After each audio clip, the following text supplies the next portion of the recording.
नमस्कार साथियों, कैसे हैं आप सभी लोग। स्वागत है आप सभी लोगों का कैरियर इंडिया एजुकेशन में। आज हम आपके लिए लेके आए हुए हैं प्रैक्टिस सेट नंबर 5 जीव विज्ञान में वनस्पति 2 यानी कि पादप जगत का दूसरा पार्ट। इसमें हम चर्चा करेंगे कल जो छूट गया था हमारा नग्न बीजी और आवृत्त बीजी, इसके बाद क्रमशः पत्तियों पर, जड़ पर, तना पर, इतनी चीज़ों को आज हम कवर करेंगे दोस्तों। इसके बाद जो भी टॉपिक आएगा वो प्रैक्टिस सेट नंबर 6 में वनस्पति 3 में आएगा। चलिए दोस्तों, हर बार की तरह लेट ना करते हुए इसको चालू करते हैं। इनसे बहुत ज़्यादा प्रश्न आते हैं दोस्तों, पत्तियों से, जड़ से, तना पर कौन तना है, कौन सी जड़ है, किस प्रकार की जड़ है, किस प्रकार की पत्तियां हैं, कौन सा पौधा नग्न बीजी है, कौन सा पौधा आवृत्त बीजी है। इस प्रकार के प्रश्न आप लोगों ने देखे होंगे। ऐसे प्रश्न देखे होंगे कि इनमें से कौन सी फसल द्विबीजी है या एक बीजी है, और इस पर काफ़ी कन्फ्यूजन होता है दोस्तों, है ना। किताबों में लिखा भी ऐसा गया है, डायरेक्ट सीधा लिख देते हैं, तो उसमें क्या है, कन्फ्यूजन हो ही जाता है। खासतौर पर यदि आप लूसेंट में देखेंगे तो काफ़ी सारी चीज़ें उसमें हैं, पर हम कन्फ्यूजन में इसीलिए आ जाते हैं कि हम उसको सही से समझ नहीं पाते हैं। लेकिन हाँ, आज आप इसमें अच्छे से समझ जाएंगे और निश्चित तौर पर आपको ये याद भी हो जाएगा। बस आप लोग बने रहिए, ध्यान से देखिए, देखिए कितना मजा आता है इसको पढ़ने में ना। चलिए चालू करते हैं इस मजेदार क्लास को। और जो लोग टेलीग्राम से नहीं जुड़े हैं वो टेलीग्राम से जरूर जुड़ जाएं, क्योंकि पीडीएफ की आवश्यकता तो होती है, और पीडीएफ दोस्तों टेलीग्राम पर ही प्राप्त होगा। जैसे ही क्लास समाप्त होती है पीडीएफ हम उसमें अपलोड कर देते हैं, आप लोग जाइए उसको डाउनलोड कर लीजिए, क्लास देखिए, बार बार उसको देखेंगे तो अपने आप याद हो जाएगा, है ना। चलिए चालू करते हैं इस क्लास को। कल हम लोग कहाँ तक पहुंच गए थे। कल अपन लोग पहुंच गए थे बॉटनी में, पादप जगत में, वनस्पति शास्त्र में। चलिए कमेंट में बताते चलिए कि वनस्पति शास्त्र के पिताजी कौन है, फादर ऑफ बॉटनी, है ना। मैंने बताया था बार बार प्रश्न आता है। जब तक मैं अपना जो पेन वगैरह है उसको सही कर लेता हूँ। चलिए, पेन भी हो गया है सही, बढ़िया काम कर रहा है। चलिए, कल अपन ने देखा था बॉटनी में पादप जगत में नंबर 1 पे अपन ने इसको रखा था। एक वाला जो पार्ट अपना 1 है वो अपलोड हो गया है, उसको आप लोग जरूर देख लें दोस्तों। उसको देखेंगे तो उसके बाद ये जो पार्ट 2 है ये आपको बहुत अच्छे से समझ में आएगा। तो आज अपन दूसरे वाले पे चर्चा करेंगे। पहले हमने क्या देख लिया था कि पादप जगत को दो भागों में बांटा गया है, अपुष्पोद्भिद, पुष्पोद्भिद। अपुष्पोद्भिद को ही पुष्प रहित भी कहा जाता है, यानी जिनमें पुष्प वगैरह, पत्तियां वगैरह, पुष्प ये सब नहीं होंगे, पत्तियां होंगी पुष्प नहीं होंगे। तो इनमें अपन ने देखा था कौन कौन से, थैलोफाइटा, ब्रायोफाइटा, टेरिडोफाइटा। थैलोफाइटा में तो कुछ भी नहीं था, एक तरीके से सुकाए जैसा इनका पूरा शरीर था। ब्रायोफाइटा में झाड़ियां टाइप की कुछ आ चुकी थी, और टेरिडोफाइटा में भी आ गए थे, लेकिन इनमें पुष्प नहीं आए थे। इसके बाद जब पुष्पों की चर्चा होती है तो वो पुष्पोद्भिद में हमने क्रमशः थैलोफाइटा में मुख्यतः शैवाल को पढ़ा, हमने कवक को पढ़ा, और लाइकेन को पढ़ा। लाइकेन के आर्थिक महत्व को समझा, जीवाणुओं के आर्थिक महत्व को समझा, और जीवाणुओं को भी पढ़ा। लेकिन जीवाणुओं से होने वाले कुछ ही रोगों की चर्चा की, पूरे रोगों की चर्चा नहीं की। रोगों के लिए एक अलग से क्लास ली जाएगी दोस्तों। उसमें हम क्रमशः अगर देखें तो बैक्टीरिया से रोग होंगे, वायरस से रोग होंगे, है ना, अन्य जो परजीवी होंगे उनसे रोग होंगे, तो प्रोटोजोआ से रोग होंगे, तो उनको अपन अलग से करेंगे। इसीलिए यहाँ पर उतना ही रखा था जितना जीवाणु से यहाँ पे जरूरी है। अब हम जो दूसरा वाला टॉपिक है उस पर चर्चा आज करने वाले हैं, यानी कि पुष्पोद्भिद, जिसमें पुष्प होंगे, है ना। ये कितने प्रकार के होते हैं, तो ये भी दो प्रकार के होते हैं। एक होता है नग्न बीजी और एक होता है आवृत्त बीजी। क्लियर। जिप्नोस्पर्म होता है और एंगीस्पर्म होता है। आवृत्त बीजी भी दो भागों में बटे होते हैं, एक बीजी पत्र और द्विबीजी पत्र। ये सबसे पहले देखिए, मेरा पढ़ाने का तरीका ऐसा ही है कि मैं पहले कंसेप्ट को समझाता हूँ। कंसेप्ट समझ लेंगे तो ठीक है, वरना एक एक लाइन कहाँ तक याद करते फिरेंगे। कभी किसी किताब में अलग देख लिए तो कंफ्यूज हो जाओगे। कैसे कंफ्यूज हो जाओगे, अरे वहां तो आप पुष्पोद्भिद लिखा था, यहाँ पुष्प रहित लिखा है, लेकिन शब्दों दोनों का मतलब एक ही है, पर आपने एक लाइन अलग देख ली, एक लाइन अलग देख ली, आपने मन में दिमाग में बना लिया, मन को पहले ही एक संदेश दे दिया, अरे यार वनस्पति शास्त्र बहुत ही ज्यादा कॉम्प्लिकेटेड है, इसको हटाओ, इसको छोड़, इसको नहीं पढ़ रहे, कौन इसके चक्कर में पड़े। भाई सबसे सरल है और सबसे ज्यादा रोचक है, बस ध्यान से देखने की जरूरत है। एक ही जगह पे देखो, बार बार देखो, यानी एक जगह पर पढ़ो, बार बार पढ़ो। एक किताब को पढ़ो, बार बार पढ़ो। 10 किताब की कोई आवश्यकता नहीं है, एक को ही 10 बार पढ़ लो, क्योंकि एक में ही पूरा मटेरियल वो है जो दूसरे में भी है। हो सकता है 98% सभी किताबों में एक जैसा मटेरियल होता है, 2% ऊपर नीचे होता है। आप उसको ज़्यादा ज़्यादा 5 से 10% इसलिए समझ लेते हैं कि कहीं पर थोड़ी डिजाइन बना दी जाएगी, कहीं पर कुछ बना दिया जाएगा, बस, बाकी होता सब में वही है। क्लियर। शब्द थोड़े यहाँ वहाँ चेंज हो जाते हैं। तो चलिए, तो पुष्पोद्भिद में हमने क्या देखा, एक नग्न बीजी देखा और एक देखा आवृत्त बीजी, एक बीजी पत्र और द्विबीजी पत्र। सबसे पहले ही हमने देखे, अगर आवृत्त बीजी की हम बात करेंगे तो एक बीजी पत्र, इसका मतलब होता है कि उसमें एक ही बीज होगा। शब्द से समझ रहे हैं ना, मोनोकॉट, एक बीज होगा। यानी कि इस तरीके से देखा जाए तो एक ही बीज होगा। इसको तोड़ दो आप, चाहे कुछ भी कर दो, एक ही बीज होगा। और द्विबीजी पत्र में दोस्तों क्या होगा, तो दो पत्र होंगे इस तरीके से, ये इस तरीके से होंगे। अब मैं यहां पर आपको एक ट्रिक बताता हूं, क्योंकि बार बार पूछा जाता है एक बीजी पत्र क्या है, द्विबीजी पत्र क्या है। एक ट्रिक आप यहां समझ लें, एक ट्रिक आप वीडियो के अंत में समझिएगा, जो सबसे शानदार ट्रिक रहेगी, उससे बहुत सारी चीजें आपकी निकल जाएंगी।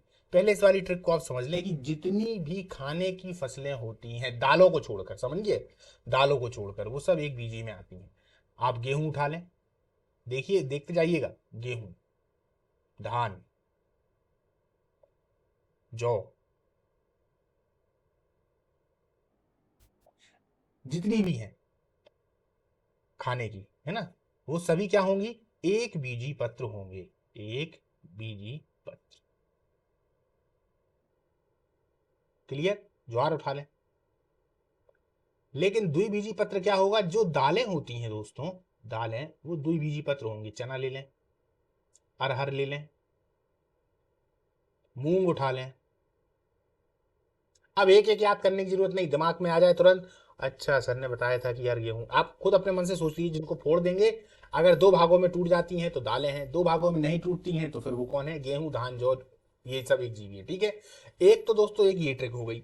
अब एक ट्रिक अपन लास्ट में आएंगे, जब अपन इनकी पत्तियों वाले भाग को पढ़ेंगे, तो वहां से पूरी चीजें आपको क्लियर हो जाएंगी। तो चलिए अपन इस वाले टॉपिक को चालू करते हैं। यहां से अगर देखा जाए तो अपन ने एक नक्शा समझ लिया कि एक नग्न बीजी है, आवृत्ति बीजी है, आवृत्त बीजी दो है, एक बीजी है, द्विबीजी है, मोनोकॉट, डाइकॉट। अब अपन आगे चलते हैं। चलिए, फूल वाला पौधा या पुष्पोद्भिद, फेनरोगेम्स। पुष्पोद्भिद या फूल वाला पौधा क्या कहलाता है, तो नॉर्मल इसकी अगर परिभाषा देखी जाए तो अभी जो मैंने बताई वही है। इस समूह के पौधे पूर्ण विकसित होंगे। इस समूह के सभी पौधों में फूल होगा, फल होगा, बीज होंगे। इस समूह के पौधों को दो उप समूहों में बांट दिया जाता है, एक होता है नग्न बीजी, एक होता है आवृत्ति बीजी। वही अपन ने समझा ना अभी। नग्न बीजी के बारे में विशेषताएं बताइए। ठीक है, इनके पौधे वृक्ष, झाड़ियों और आरोही रूप में होते हैं। पौधे कैसे होंगे, वृक्ष होंगे, झाड़ियां होंगी, झाड़ियां टाइप, और आरोही रूप में होंगे।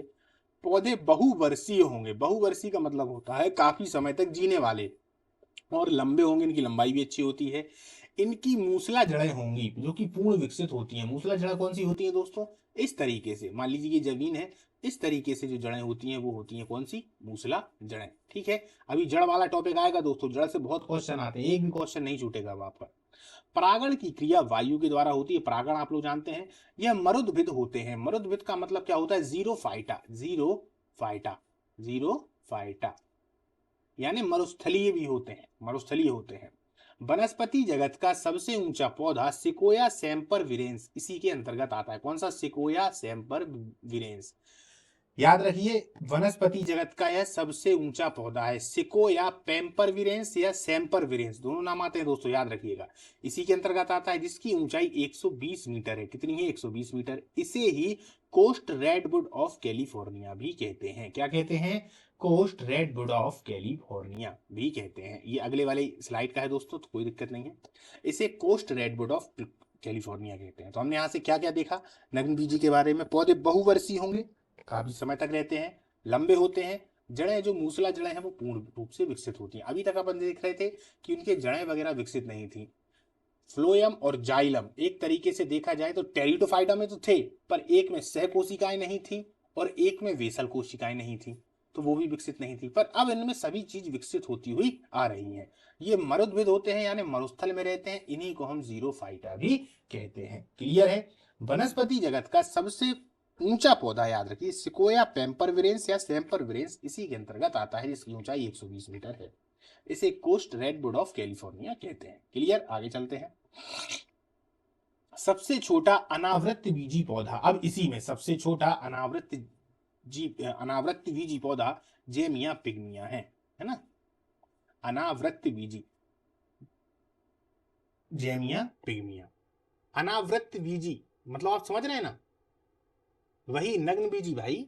देखिए, नग्न बीजी के बारे में विशेषताएं, उसी को अनावृत बीजी। मैंने आपको बताया था ना कि हिंदी में जब आ आगे लग जाता है तो आ का मतलब ही यही हो जाता है कि निगेटिव अर्थ देता है। तो यदि मैं यहाँ नग्न बीजी है और यहाँ आवृत्ति बीजी है है ना ये।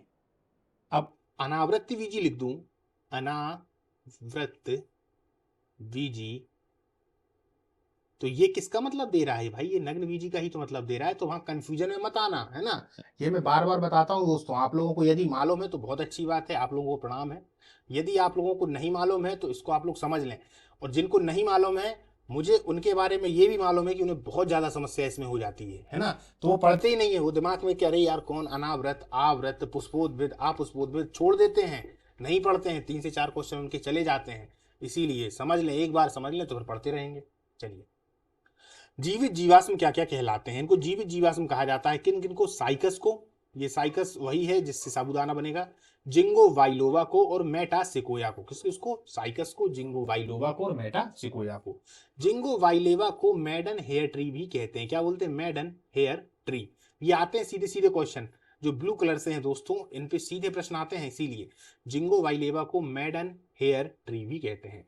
साइकस जो है इस पर ज्यादा प्रश्न आते हैं, इसको देखिए, पहली बात जीवित जीवाश्म कहा गया, दूसरा साइकस के बीजांड एवं नर युग्मक पादप जगत में सबसे बड़े होते हैं। कौन कौन से, बीजांड एवं नर युग्मक। बीजांड और नर युग्मक क्या होते हैं दोस्तों, आप लोगों ने किसी फूल को देखा होगा इस तरीके से, ये जो फूल होता है, फूल के ये अंदर का भाग है ना, ये अंदर का भाग है, यहां पर यदि देखा जाए तो इस तरीके से चोंच टाइप की निकली होती है ना, और ये एक रहता है ये, और ये ऐसी डंडी निकली होती है ना। इसी के बगल में इस तरीके से परागकण होते हैं ना, ये गोल गोल होते हैं, ये होते हैं गोल गोल, ठीक है। तो वो क्या कह रहा है, साइकस के बीजांड एवं नर युग्मक पादप जगत में सबसे बड़े होते हैं। तो बीजांड जो यहां पर है ये भी, और ये जो पराग के यहां पे है ये है, ये पूरे पादप जगत में सबसे बड़े होते हैं। क्लियर हो गया। इस पर भी अभी अपन आने वाले हैं, लेकिन इसका टॉपिक अपन इसके बाद वाली क्लास में करेंगे।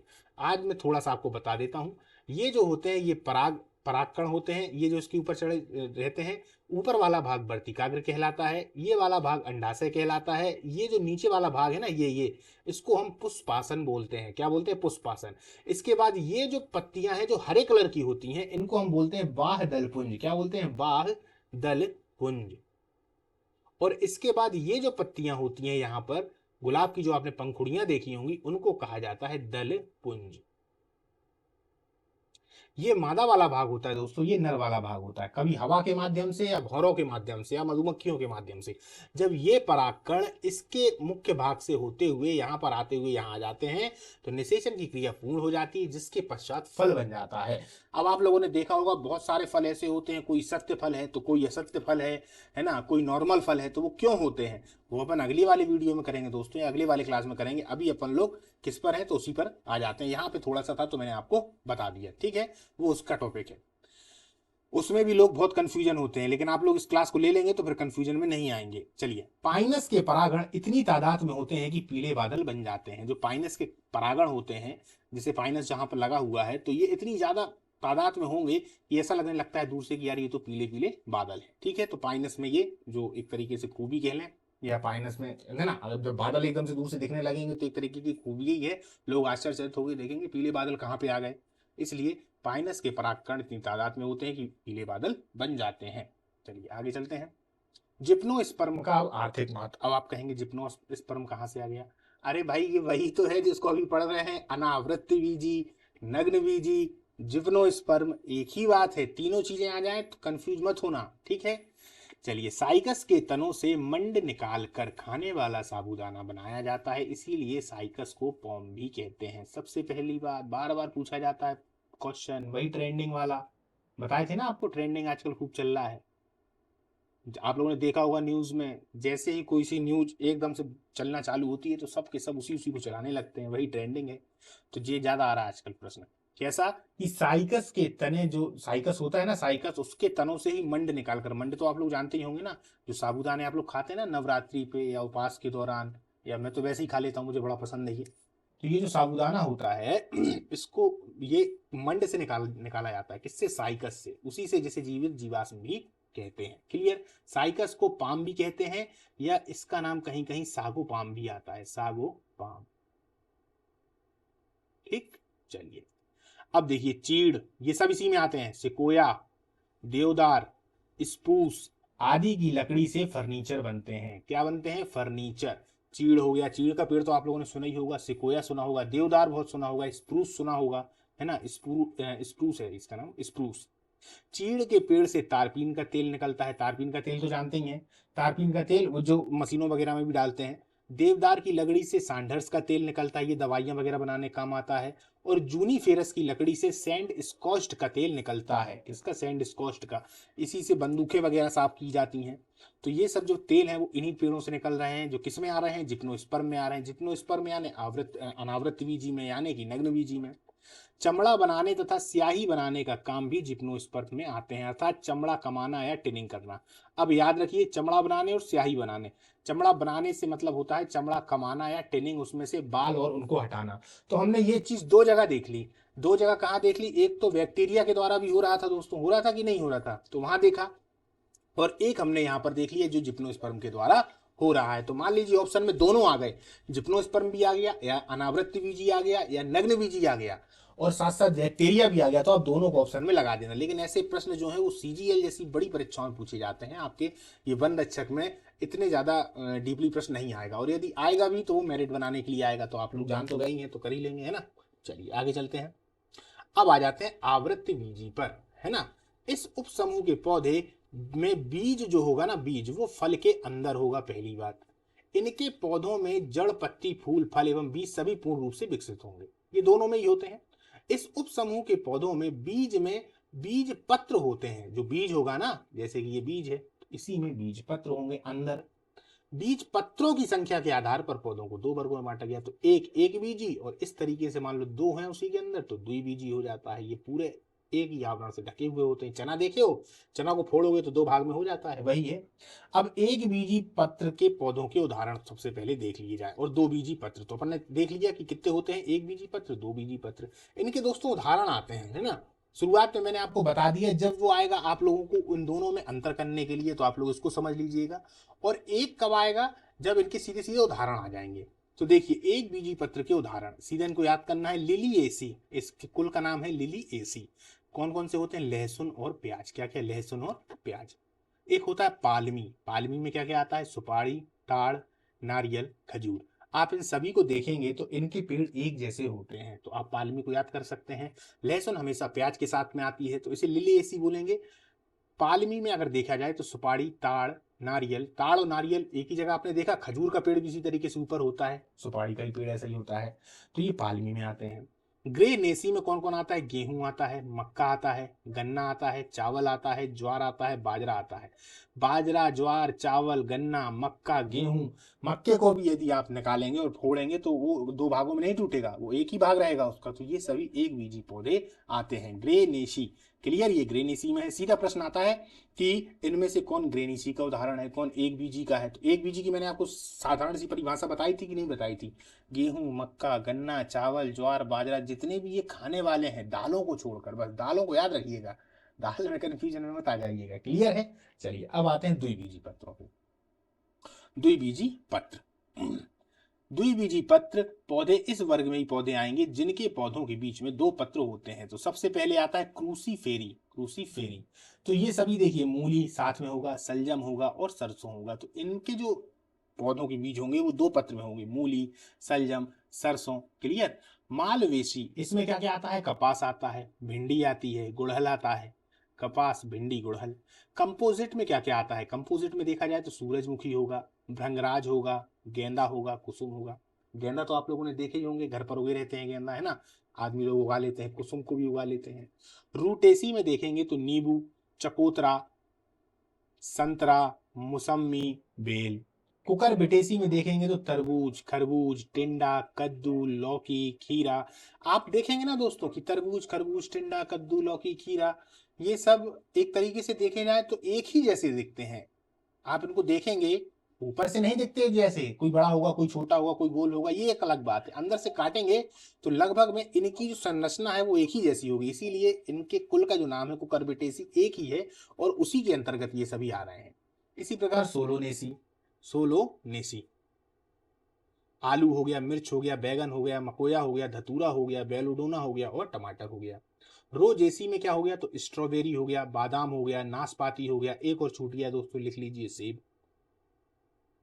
क्लियर। अब याद रखिए मैंने एक चीज यहां पर नहीं लिखी थी, वो थी अपनी क्या, दालें। ठीक है, दालें। ठीक, वो मैंने जानबूझ के नहीं लिखी थी क्योंकि आदमी दालों में ही कंफ्यूजन होता है। बहुत सारे लोगों ने तो तोड़ के नहीं देखी, हम तो बचपन से इनको तोड़ते आ रहे हैं, बचपन से ही घर पे किसानी वगैरह इन सब चीजों को देखा है, हालांकि रहे कभी नहीं उसमें, लेकिन जानते जरूर हैं, करते ही रहते थे कुछ ना कुछ। तो देखिए कौन कौन सी होंगी, चना होगा, अरहर होगा, मूंग होगा, उड़द होगा, मसूर होगा, ये सब दालें हैं दोस्तों। तो ये दालों वाले भी जो होते हैं वो द्विबीजी पत्र होते हैं। मैंने जानबूझ के यहाँ नहीं लिखा था ताकि आप लोगों का विशेष फोकस इसके ऊपर जाए, क्योंकि यदि कंफ्यूजन में आएंगे तो इसी में आएंगे, बाकी में नहीं आएंगे। क्योंकि इन तीन को तो याद करना आसान हो जाएगा, खटाक से याद कर लेंगे आप। बाकी को मान लो याद नहीं कर पाएंगे तो साथ साथ में दालों को जरूर याद रख लीजिएगा। ठीक है, चलिए आगे चलते, क्योंकि आता है दोस्तों प्रश्न। अब आते हैं पादप अकारकी पर। अकारकी का मतलब होता है ऐसा अध्ययन, इंग्लिश में बोलते हैं मॉर्फोलॉजी, जहां पर अभी तक अपन ने इनको ऊपर ऊपर बांट दिया था, अपन ने देख लिया कि भैया क्या होते हैं, पत्ती वाले, फूल वाले, इस तरीके से हो गया था। अब होगा उनके अंदर जो पत्तियां हैं, जड़ है, तना है, इन सब के बारे में अध्ययन ही अकारकी कहलाता है। ठीक है, एक होता है पादप कारकी, एक होता है पादप अकारकी। अपन ने अभी तक पादप कारकी पढ़ा, अब पादप अकारकी पे आ गए। अब सबसे पहले अकारकी का मतलब समझ लेते हैं। जड़, तना, पत्ती, पुष्प, फल आदि रूपों तथा गुणों के अध्ययन को ही करना ही मॉर्फोलॉजी कहलाता है। मतलब यही मॉर्फोलॉजी है एक तरीके से, पादप अकारकी। ठीक, जड़ क्या कहलाता है, अब देखिए दोस्तों, जड़ क्या कहलाता है, इसके पहले हम थोड़ा समझ लेते हैं कंसेप्ट। क्लियर, कंसेप्ट के बाद सीधे सीधे अपन प्रश्नों पर आएंगे। कंसेप्ट समझना बहुत जरूरी है ना, बिना कंसेप्ट के कोई मतलब ही नहीं है। देखिए, मान लीजिए ये मिट्टी है, मिट्टी के नीचे ये एक पेड़ लगा दिया हूं, या अपन ने एक पेड़ बना दिया, मान लीजिए एक पेड़ है। ठीक है, ये इसमें पत्ती वगैरह है, ये नीचे जो छपाक से एकदम से नीचे गया, एकदम से समझिएगा ये, तो ये वाला जो भाग होता है यही जड़ कहलाता है। क्या कहलाता है, जड़। जड़, इसी को हम क्या बोलते हैं, जड़। ये एक तरीके से कोने जैसा है, ये है कोने जैसा। ठीक है, इसको बोलते हैं जड़। ये जो नीचे वाला भाग है इसको हम बोलते हैं कैप। क्या बोलते हैं, कैप। ये लाल जैसा दिख रहा है, लेकिन असलियत में अगर देखा जाए तो ये वाला जो नीचे वाला भाग होता है वो सफेद होता है। कैसा होता है, सफेद होता है।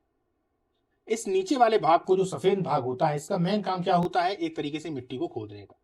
इसके साइड में जो इस तरीके से निकली हुई होती हैं, ये साइड में निकली होती हैं, ये क्या होती हैं, ये होती हैं रूट हेयर। रूट हेयर यानी कि इनको जड़ बाल भी कह सकते हैं, रूट हेयर, क्योंकि रूट का मतलब ही जड़ होता है, तो रूट हेयर।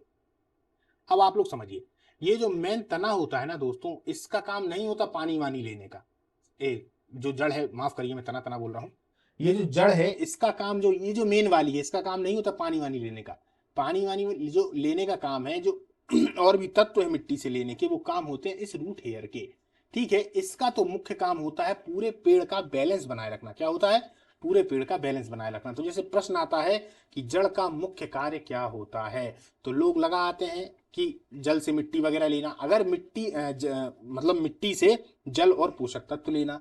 यदि उन्होंने ऐसा दिया है प्रश्न कि जड़ का इनमें से क्या क्या काम है, तो उसमें पहला ऑप्शन उन्होंने दे दिया कि मिट्टी, एक तरीके से मिट्टी से पोषक तत्वों को लेना। ठीक है, और दूसरा उन्होंने ऑप्शन दे दिया बैलेंस बनाना, और तीसरा उन्होंने दे दिया इनमें से कोई नहीं, या दे दिया ए या बी दोनों सही। तो आपको फिर क्या करना है, आपको कहां पर लगाना है कि वह सिर्फ अकेले अगर देखा जाए तो पेड़ को सहारा देता है। जड़ की ये जो रूट हेयर है, ये पोषक तत्व लेंगी और यही जल को लेती हैं। ठीक है, कहां से, मिट्टी के अंदर से। तो ये चीज समझ में आ गई। तो ये वाला भाग क्या कहलाता है, जड़ कहलाता है। क्लियर हो गया। अब इसी जड़ को अपन समझते हैं कि जड़ कितने प्रकार की होती हैं। अब एक चीज और याद रखें, चलिए वो पत्तियों वाला और तने वाला अपन इसके बात करेंगे। अब अपन इसको समझते हैं, इसको मैं मिटा देता हूं, फिर नीचे अपन अच्छे से समझते हैं ना।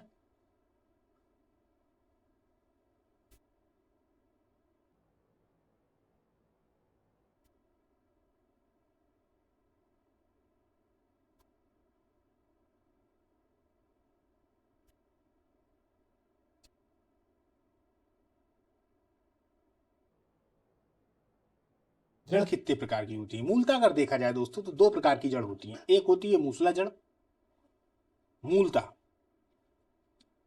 देखिए, एक होती है मूसला जड़,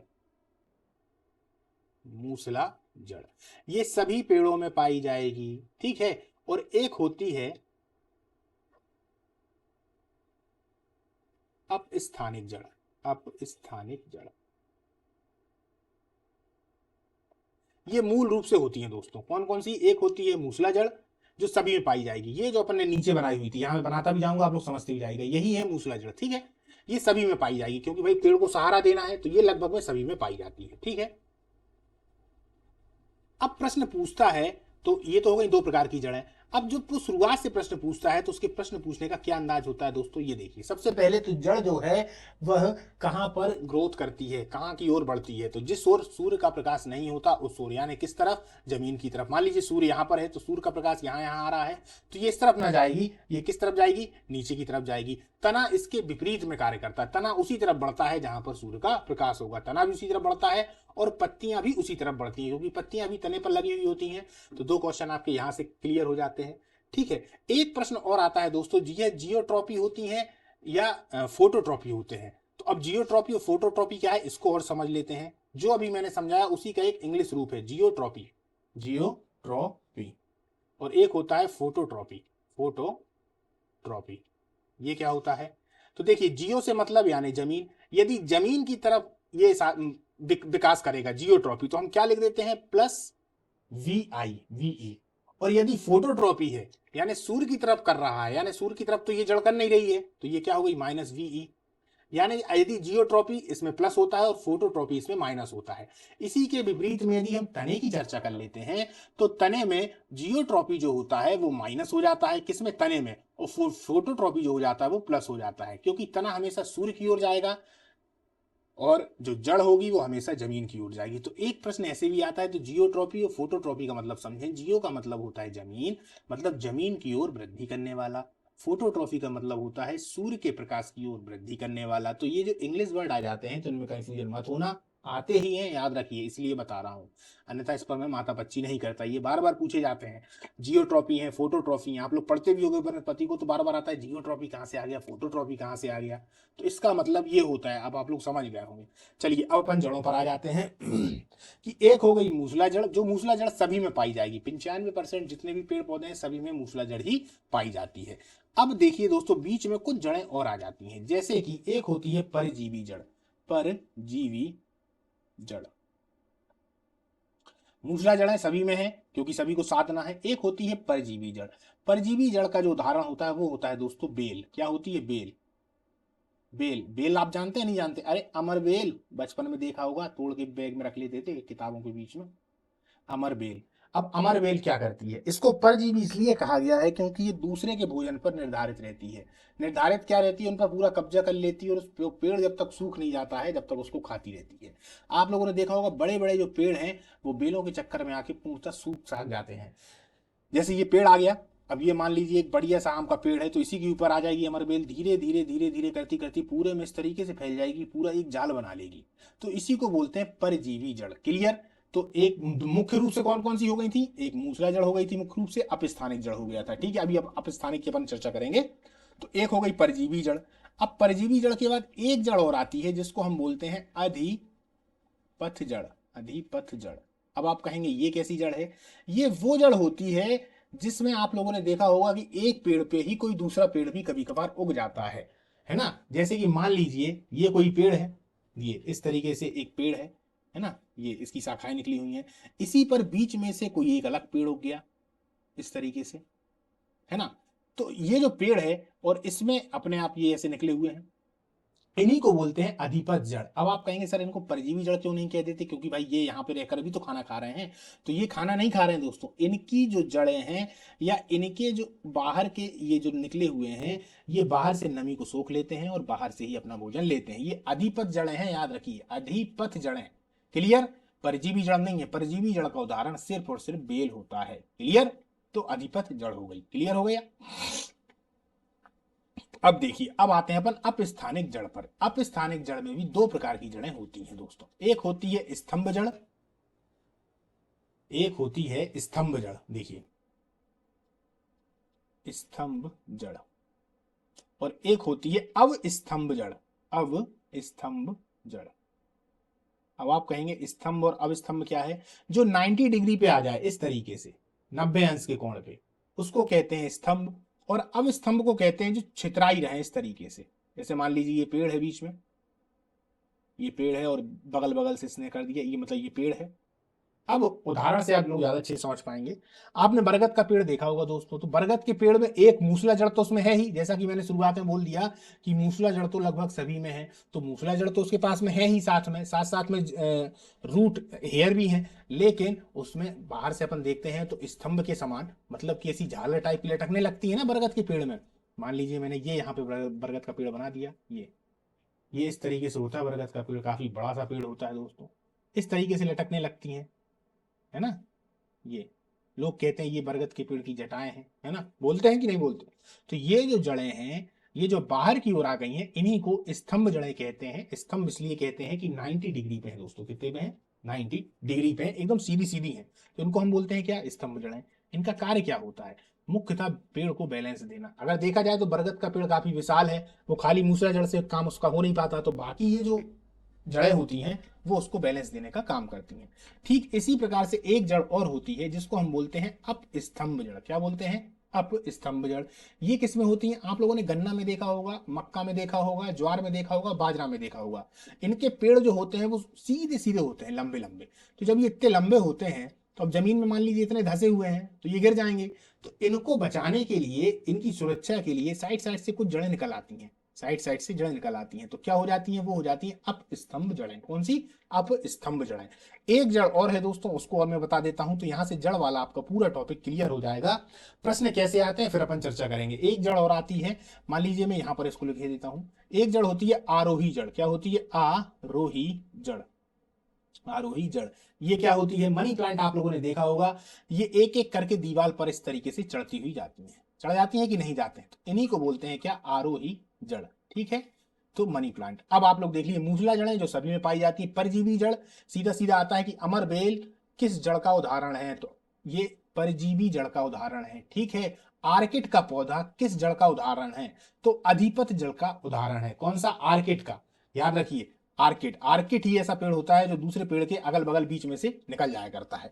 अब स्थानिक जड़ के उदाहरण कौन कौन से हैं? तो जब स्तंभ की बात आ जाएगी तो आप तुरंत लगा देंगे बरगद है ना। जब अब स्तंभ की बात आ जाएगी तो आप तुरंत लगा देंगे कि या तो मक्का होगा या गन्ना होगा, जितनी भी लंबी लंबी फसल है ना, मक्का हो गया, गन्ना हो गया। अरहर में भी ये हो जाता है दोस्तों, अरहर भी काफी लंबे उसके पेड़ होते हैं अरहर के, तो नीचे से उसके लिए अपस्तंभ वाली ये जो एक तरीके से जड़ें हैं वो निकल जाती हैं। क्लियर? तो यहां तक पूरी चीज समझ में आई। जियोट्रॉप समझ में आया, फोटोट्रॉप समझ में आया हमको। जियोट्रॉप का मतलब होता है कि जो सूर्य की तरफ जमीन की तरफ जा रहा है। फोटोट्रॉप का मतलब होता है जो सूर्य की तरफ जा रहा है। क्लियर? आरोही समझ में आया। चलिए अब अपन आगे चलते हैं और इनके प्रश्नों को देखेंगे, अब आपको मजा ज्यादा आएगा, है ना। पादप आकार की जड़ क्या कहलाता है? तो पौधों का अवरोही भाग। यहां तक अपन ने कर लिया था ना, यहां से अपन हट गए थे। पौधों का अवरोही भाग जो मूलांकुर से विकसित होता है और हमेशा जमीन की तरफ और सूर्य से विपरीत दिशा में गति करता है तो जड़ कहलाता है ना। तो इसको हम क्या लिख देंगे? बताइए आप। जियोट्रॉपी और फोटोट्रॉपी,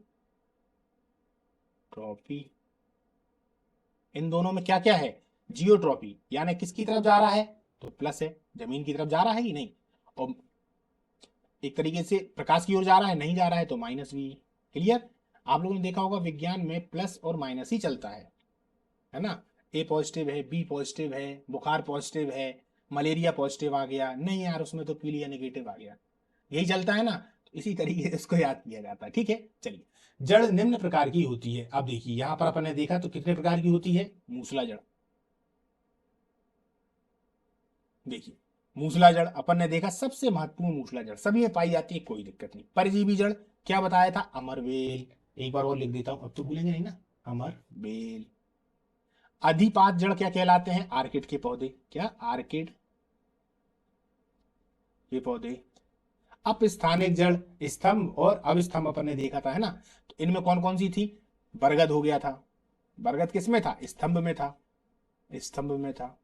कभी कभार पीपल में भी आ जाता है दोस्तों, पीपल में भी इस तरीके से निकली रहती है ना। इसके बाद दो और अपन ने देखे थे, कौन कौन से देखे थे, जो अप स्थानिक थे, अप स्थानिक है ना, अब स्तंभ थे, सॉरी, तो अब स्तंभ कौन कौन से थे, अरे यहां देखे थे ना अपन ने। अब स्तंभ में कौन कौन से थे, मक्का गन्ना अरहर, ये देखे थे, मक्का गन्ना अरहर, जो साइड से निकल जाते हैं, ये ऐसे बना दिए, ऐसे साइड से निकाल दीजिए। अरे गन्ने को आप खरीदने भी गए होगे तो ये जड़ें बाहर निकली रहती हैं, वही है ना।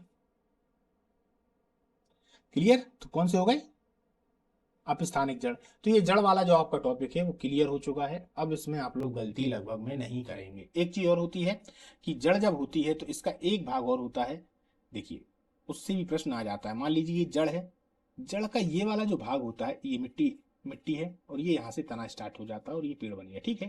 तो ये वाला जो भाग होता है दोस्तों, ये वाला भाग, इसका मुख्य कार्य क्या होता है, वैसे इसको बोलते हैं कैप। तो बोलते हैं जड़ में कैप का मुख्य कार्य क्या होता है, ये प्रश्न आता है बार बार। तो इसका मुख्य कार्य होता है मिट्टी को हटाना। क्या होता है, मिट्टी को हटाना, ठीक। ये व्हाइट कलर का होता है, कैसा होता है, व्हाइट कलर का। कभी आप कोई छोटे से पौधे को उखाड़ के देखिएगा तो उसमें नीचे ये सफेद कलर का होता है, जिसका मुख्य कार्य होता है मिट्टी को यहां से हटाते जाना और सीधा एकदम से गति करते हुए जाना, ठीक है। एक चीज और जो प्रश्न बार बार आता है कि जड़ जो है वह मूलांकुर से विकसित होती है, तो मूलांकुर क्या कहलाता है, ये भी तो प्रश्न है। तो मान लीजिए ये बीज मैंने यहां बना दिया, इस तरीके का कोई बीज है, तो इसमें ये वाला एक छेद है, हल्का सा आप लोगों ने चने में देखा होगा। तो यहां से जो ऊपर की ओर निकल जाएगा उसको कहते हैं प्रांकुर। क्या बोलते हैं, प्रांकुर, ठीक है। और यहीं से एक नीचे की तरफ निकल जाता है, इसी को बोलते हैं मूलांकुर। क्या बोलते हैं, मूलांकुर। तो मूलांकुर से जो निकलेगा वह जड़ निकलेगी, और प्रांकुर से जो निकल जाता है, प्रांकुर से, उसको हम क्या बोल देते हैं, तना बोल देते हैं, ठीक है। कहीं कहीं चित्र में इस तरीके के बीज इस ऐसे भी दिखाई दे दिए जाते हैं, अगर यहां से आप लोग ज्यादा अच्छे समझ पाए। तो यहां से एक निकला तो ऊपर की ओर निकल गया, और यहीं से एक निकला तो नीचे की ओर निकल गया, ठीक है, समझ में आ गया। चलिए आगे चलते हैं। मूलांकुर और प्रांकुर को तो समझ गए, प्रांकुर पी ऊपर की ओर है, मूलांकुर मूल एकदम नीचे की ओर है। मूल को ही जड़ कहते हैं, जड़ को ही मूल कहते हैं, कंफ्यूज मत होइएगा। चलिए अब देखते हैं तना, स्टेम। तना क्या होता है, यह पौधे का वह भाग है जो प्रकाश की ओर वृद्धि करता है, यानी कि यह प्रांकुरों से विकसित होता है। अभी अपन ने देखा ना प्रांकुर, यह पौधे का प्ररोह तंत्र भी बनाता है। क्या बनाता है, प्ररोह तंत्र। यह जियोट्रॉपिक माइनस होता है, आ गया ना वही वाली चीज। क्या हुआ, जियोट्रॉपिक माइनस होता है और फोटोट्रॉपिक प्लस होता है। क्लियर, वही जियोट्रॉपिक माइनस का मतलब क्या हो गया, यानी जमीन की ओर नहीं जाएगा, जियो यानी जमीन, और फोटो, फोटो यानी प्रकाश, प्रकाश की ओर जा रहा है, इसीलिए प्लस हो गया। आता है ना क्वेश्चन भाई, इसीलिए ये लिखा गया है। इसमें नोट और इंटर नोट पाए जाते हैं, नोट और इंटर नोट पाए जाते हैं। इनको हम क्या बोलते हैं, गांठ और गठाने, गठाने, ठीक है, गठाने। गठान होती है और एक आंतरिक गठान होती है। तो जब भी हम तने की चर्चा करेंगे तो वो गठान होता है। अब आप लोग यहाँ पर इसको अच्छे से समझ लें। तना कितने प्रकार के होते हैं, तो तीन प्रकार के होते हैं, वायवीय, अवायवीय और भूमिगत। वायवीय, अवायवीय और भूमिगत। तो चलिए दोस्तों इसको समझते हैं। सबसे पहले तने को समझते हैं ना। तना कहाँ से विकसित होगा, सबसे पहले तो यदि देखा जाए तो मान लीजिए ये बीज है इस तरीके से, तो यहां से प्रांकुर से विकसित होगा। एक क्वेश्चन यहां से क्लियर हुआ। कितने प्रकार के होते हैं, तो तीन प्रकार के होते हैं। एक होते हैं वायवीय, वायवीय, एक होता है अवायवीय, अवायवीय, ठीक है।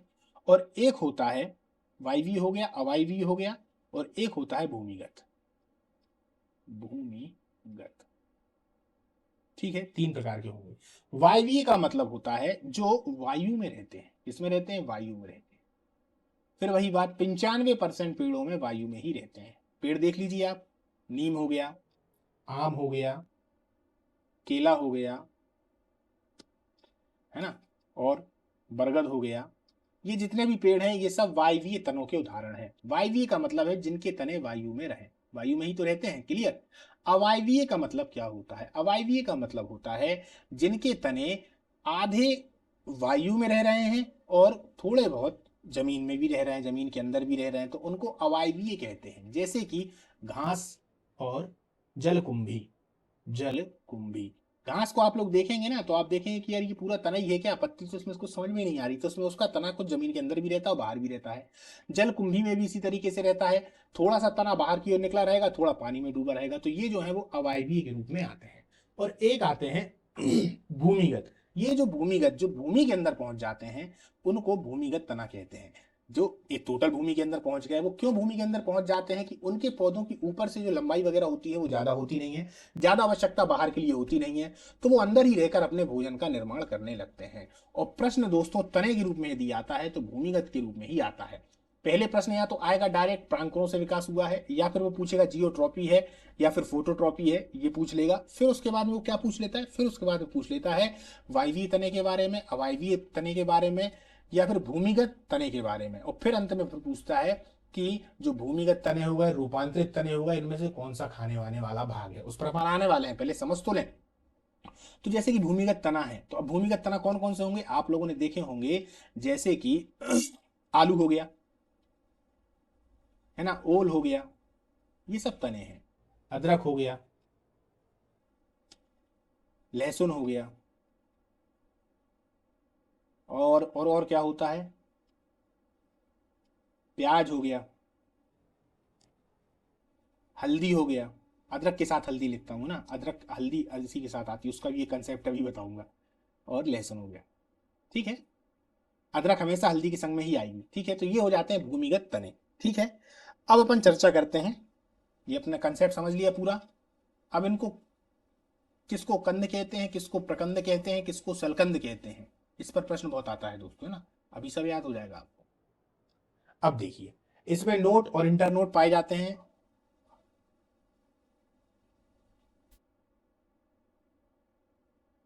ये नोड है दोस्तों, है ना, याद रखिएगा, नोड और इंटर नोड। तना कितने प्रकार के होते हैं हमने देख लिया, वायवीय, अवायवीय और भूमिगत। अवायवीय को अर्धवायवीय भी कह देते हैं, अर्धवायवीय, वायवीय, ठीक है। चलिए, ये अपन लोगों ने समझा यहां से। नीम, आम, केला, बरगद वायवीयता के हैं। अवायवीयता की घास और जलकुंभी दोनों को याद रखिएगा दोस्तों, नहीं तो आप सोचो कि यार ये हल्के में ले गए, आईएमपी हैं, याद रखिए। चलिए, क्योंकि जब वो तने में इनसे प्रश्न नहीं देता ना तो इन्हीं को उठा देता है। वायवीय तनों में क्रमशः, अब ये यहां से देखें, आम, नीम, बरगद, जामुन आते हैं, क्लियर। अवायवीय तना क्या कहलाता है, थोड़ा बहुत वायु में होगा, थोड़ा बहुत जमीन में होगा, अवायवीय तना कहलाता है। जैसे जलकुंभी, यहां पर घास नहीं लिखा हूं तो लिख देता हूं, ये लिख दिया घास। भूमिगत तना क्या कहलाता है, ऐसे तने जो भूमि के अंदर होते हैं पूर्ण रूप से भूमिगत तने होते हैं। जैसे आलू, अदरक, हल्दी, लहसुन, प्याज। भूमिगत तने ही रूपांतरित तने होते हैं। वेरी इंपॉर्टेंट लाइन दोस्तों, याद रखिए। यही रूपांतरित तने हो जाते हैं और यही फिर खाने योग्य हो जाते हैं, ठीक है। अब देखते हैं खाने योग्य कंद। कंद के रूप में अगर देखा जाए तो इनको कहते हैं खाद्य, ये खाद्य के रूप में पाए जाएंगे। तो इनको आलू और ओल, आलू ओल, आलू के जैसा ही रहता है ओल। आलू जो है वो व्हाइट कलर का होता है या मटमैला होता है, ओल जो होगा वो ब्लैक टाइप का होता है ना। अब आता है प्रकंद, जिसको हम बोलते हैं गांठ। अदरक हल्दी, आपने अदरक हल्दी को देखा होगा, इस तरीके से हल्दी रहती है तो इसमें गांठें टाइप की बनी होती हैं। ये गांठें ही मेन होती हैं दोस्तों, एक तरीके से देखना कि भाई ये तना है या नहीं है, क्योंकि हर तने में गांठें होती हैं। आलू में भी गांठें होती हैं, अगर आप देखने का प्रयास करेंगे तो आलू टोटल गोल थोड़ी ना होता अंडे के समान। जब वो गोल होता है तो हल्का हल्का कहीं पे हल्का सा ऐसा तो होता ही है, तो वो उसकी ही गांठ है, समझ गए। हाँ, अब हल्दी इस तरीके की होती है और अदरक भी इसी तरीके से होता है, छपाक टाइप का ऐसा, है ना। तो ये सब इसकी गांठें होती हैं। तो प्रकंद में गांठ के रूप में अगर देख लिया जाए तो अदरक, हल्दी, ठीक है। और शलकंद, शलकंद में आ जाते हैं लहसुन और प्याज। याद रखिएगा, जल, जल का इससे मतलब ये है कि शलकंद इनको इसीलिए कहा गया है कि इसमें जल की मात्रा ज्यादा होती है। लहसुन और प्याज को आप वैसे भी नॉर्मल खाएंगे तो ये एक तरीके से बाष्पीकृत पदार्थ नहीं होते, आपने खा के भी देखा होगा। प्याज पानी ज्यादा छोड़ रही है, जैसे ही छौंका लगाएंगे प्याज पानी छोड़ देती है, लहसुन भी छोड़ देती है। तो ये जल से यहाँ लिखने का सीधा मतलब है कि आप लोगों को याद हो जाए, है ना। तो कंद, जो कंदमूल फल खाते थे भगवान, तो हो गया खाद्य पदार्थ। प्रकंद जिनमें गांठ होगी, सलकंद जिनमें जल होगा। अब यहाँ लहसुन प्याज के अलावा भी कोई अगर ऑप्शन है और आ जाता है तो आप लगा देंगे, आप ये दिमाग लगा लेंगे यार जल उसमें होना चाहिए, सलकंद होगा, ठीक है। तो यहाँ से क्लियर हो गया। अब आपको थोड़ा प्याज का मैं चित्र बना दूं, आप ऐसा तो नहीं है जैसे मैंने अभी आप लोगों को बताया था कि जो जड़ होती है, मान लीजिए ऐसा नहीं, प्याज ऐसी होती ना, इस तरीके से, ये, तो ये तना है। ऊपर वाला भाग जो कि मैंने बोला था जिसमें कोना निकला हुआ हो, वो देसी विधि जो बताई, जिसमें कोना निकला हो, तो वो जड़ होगी। तो ये जो ऊपर वाला भाग है ये भाई इसका पेड़ था, ये इसकी जड़ नहीं है ना, ये इसकी जड़ नहीं है, इसका ऊपर पेड़ था, बाद में इसको काट दिया गया है। प्याज के नीचे हल्का सा इस तरीके से होता है जिसको हम जड़ कह रहे हैं ना, वो हल्का हल्का इतना निकला रहता है बस, इसके अलावा और कुछ नहीं रहता है, ठीक है। तो वो एक तरीके से तना ही है, ठीक है। प्याज और लहसुन दोनों एक जैसे ही होते हैं। चलिए अब आगे चलते हैं। पत्तियां, पत्तियां पौधों का मुख्य भाग होती हैं, याद रखिए। यह प्रकाश संश्लेषण की क्रिया के द्वारा भोजन बनाने का कार्य करती हैं। दो प्रकार की पत्तियां होती हैं, एक होती है सरल पत्ती और एक होती है संयुक्त पत्ती। सिराओं के आधार पर भी पत्तियां कितने प्रकार की होंगी दोस्तों, तो दो प्रकार की होती हैं, एकांतर होती हैं और एक होती है जाली का व्रत, जाली का व्रत, ठीक है।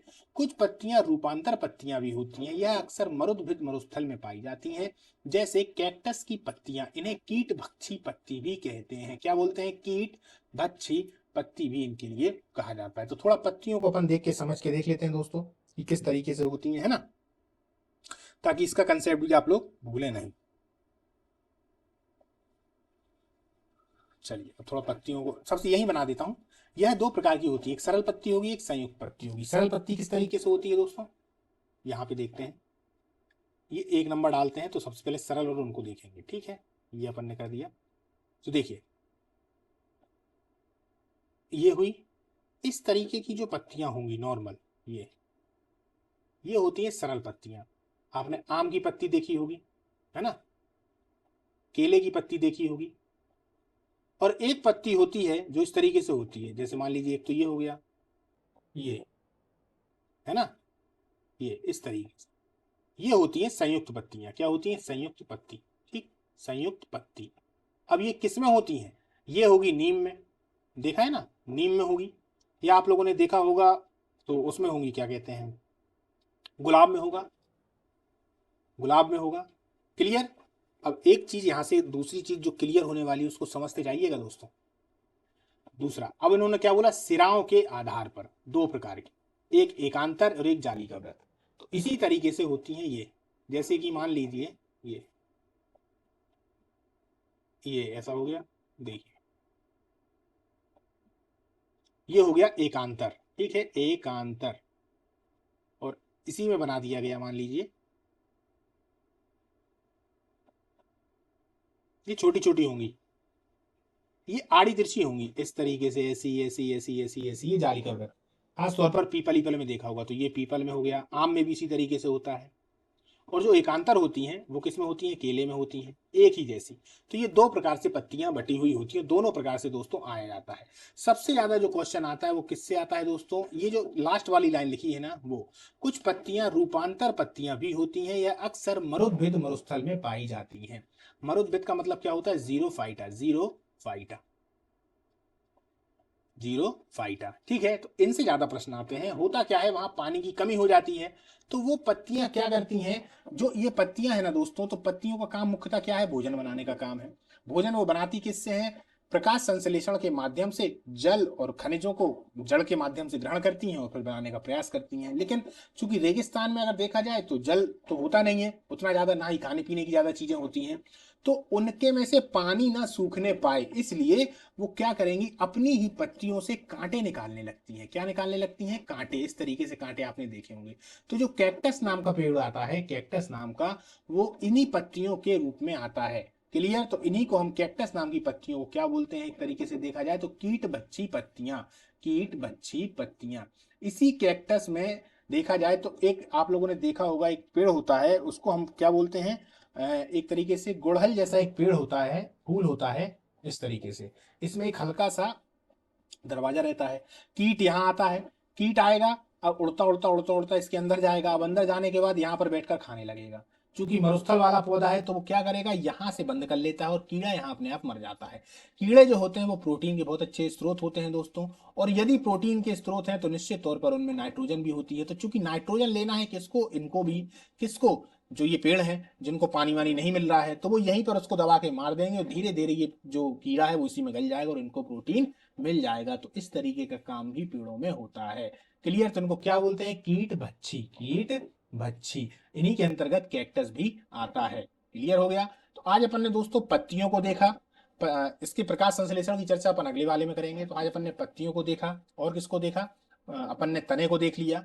तने के बाद तने से पहले यदि देखा जाए तो हमने किसको देखा था, जड़ को देखा था। जड़ में दोस्तों एक चीज और है जो मैं आपको बताना भूल गया, सबसे ज्यादा महत्वपूर्ण है, तो वो मैं आपको यहाँ पर बता देता हूँ। जड़ों में होता क्या है, कभी कभार प्रश्न आ जाता है कि जड़ों के उदाहरण कौन कौन से हैं, तो हम कंफ्यूज में आ जाते हैं कि भाई जड़ क्या है। तो मैं आपको एक सीधी देसी विधि बता देता हूँ, सीधा, कि जड़ आप कैसे पहचानेंगे। कोई भी, मान लीजिए कोई भी क्वेश्चन आपके पास में वहां पर उस समय पर आया, कहाँ पर आ गया, जब आप परीक्षा हॉल में बैठे हुए हैं, तो आप अपने आंख बंद करिए और आंख बंद करके उसकी फोटो देखिए। फोटो में यदि उसका नीचे वाला भाग इस तरीके का है, शंकु आकार का, एकदम नीचे की तरफ को धंसा हुआ है, तो समझ लीजिए कि वो जड़ है। क्या है, जड़ है। और यदि वो इस तरीके से नहीं है तो तब वो तना है। अब आप देख लीजिए, इस तरीके से क्या होती है, गाजर होती है, तो नीचे वाला भाग धंसा हुआ है। अब आप यदि इसमें देखेंगे, मान लीजिए मैं मूली को बनाता हूं, तो मूली भी आड़ी तिरछी होती है, लेकिन नीचे वाला जो भाग होता है वो क्या होता है, धसा हुआ होता है। तो ये भी क्या हो गई, मान लीजिए मूली है तो ये क्या हो गया, ये भी जड़ हो गया। अब आप लोगों ने देखा होगा स्वीट पोटैटो, जिसको अपन शकरकंदी भी कहते हैं, तो उसको भी यदि आप देखेंगे तो वो भी इसी तरीके से होता है। ऊपर से इस तरीके से गोल होगा, लेकिन नीचे जाता हुआ एक, नीचे इस तरीके का ये त्रिकोण बना लेता है। ये भी जड़ का उदाहरण हो गया। क्लियर। तो शकरकंदी, मूली, गाजर, ये सभी क्या होते हैं, जड़ होते हैं। यदि ये आ जाता है, आप लोग देखेंगे सलजम, सलजम आप लोगों ने देखा होगा, है ना। तो सलजम भी एक तरीके से देखा जाए दोस्तों, तो किसका उदाहरण होता है, वो भी जड़ का ही उदाहरण होता है। सलजम इस तरीके से होता है, देखिए ये गोल रूप में होगा, ऐसा गोल रूप में, और नीचे की तरफ में हल्का सा इस तरीके से निकला हुआ रहता है। ठीक है, तो ये होता है सलजम। लेकिन यदि देखा जाए, इसको हम कौन सी वो बोलते हैं, एक तरीके से जड़, तो कुंभी रूप बोलते हैं। आता है कि इनमें से कुंभी रूप कौन है, तो संयम जो है वह कुंभी रूप होती है। लेकिन ये भी छपाक से एकदम से नीचे की ओर गई हुई है, ये देखिए, तो जो भी नीचे की ओर जाएगा तो जड़ हो जाएगा, और जो नीचे की ओर नहीं जाता है तो वह तना हो जाता है। तो आलू कभी नीचे की ओर नहीं गया, हल्दी नीचे की ओर नहीं गया, अदरक नीचे की ओर नहीं जाता, और प्याज को देखेंगे वो भी नीचे से गोल है, और लहसुन को देखेंगे वो भी नीचे से गोल है, तो वो तना हो जाती है। तो यहाँ से आप लोग कभी गलती नहीं करेंगे। तो गाजर, मूली और स्वीट पोटैटो या शकरकंद और सलजम, ये जो होते हैं ये सभी के सभी जड़ होते हैं। ठीक है, क्या होते हैं, जड़ होते हैं। मूली को हम अक्सर किस रूप में जानते हैं, तो तुर्की रूप में जानते हैं, थोड़ा टेढ़ी सी होती है इसीलिए तुर्की बोलते हैं। गाजर एकदम सीधी सीधी शंकु आकार में होती है ना। और ये जो सलजम होती है कुंभी आकार में होती है। अब आपके जो प्रश्न है दोस्तों यहाँ पे पूरे क्लियर हो जाते हैं, एक भी प्रश्न इससे छूटा हुआ नहीं है। यानी पादप आकार की में जड़, तना, पत्ती से यदि प्रश्न आ जाता है तो बाहर नहीं जाएगा। ठीक है।